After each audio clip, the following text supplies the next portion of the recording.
Welcome to this tutorial on how to buy an ETF in Interactive Brokers. In this video, we will walk through the steps you need to take to successfully purchase an exchange-traded fund.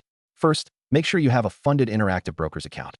If you do not have one yet, you will need to complete the account setup and funding process. Once you are logged into your Interactive Brokers account, navigate to the trading platform. On the top toolbar, select the Market or Search section to find the ETFs you are interested in. You can search by entering the name or ticker symbol of the ETF. Once you find the ETF, click on it to view its details.